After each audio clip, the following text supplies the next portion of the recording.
ont spéculé sur le produit en question. Laissez-vous nous dire qu'est-ce que c'est de plus précis? Alors, je dois rappeler, c'est un contexte assez particulier. Vous savez que la Société africaine de raffinage est installée à Mbao en 61 et démarrage des travaux de son exploitation en 63. Il y avait donc un pipeline qui reliait le port de Dakar à l'usine où, évidemment, quand les bateaux venaient décharger des produits ou si la SAR exportait, cela passait par des fûts.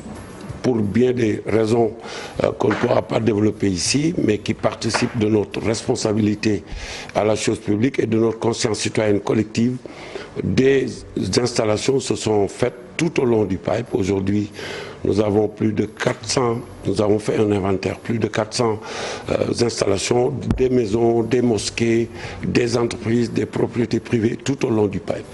Et dans des conditions de sécurité évidemment très déplorables, avec des risques importants. La SAR a pris l'initiative depuis quelques années déjà, puisque vous le savez aussi, dans cette tronçon-là, il y a des gens qui viennent piquer indûment les produits et qui les vendent dans des marchés parallèles, dans des conditions de sécurité, comme je disais, absolument dangereuses.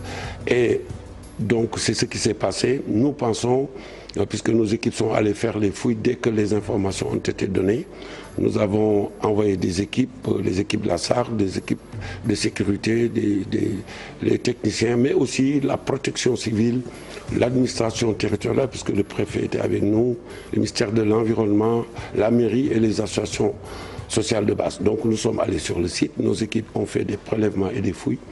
Ce qui s'est passé, on a découvert lors de ces fouilles, c'est qu'il y a un puits particulièrement qui a été creusé à côté d'une mosquée et que ce puits sert un peu, d'après les populations, de secours pour ceux qui font les ablutions ou quand il y avait pénurie dans l'eau. Et c'est dans ce puits-là que nous avons trouvé ces hydrocarbures qui ont effleuré autour de la plage. Je dois simplement dire qu'ils ne sont pas d'un danger pour les populations, ce n'est pas de l'essence pure, ce n'est pas du naphtha pur, ce n'est pas du fuel, ce n'est pas du gasoil, c'est un mélange d'hydrocarbures.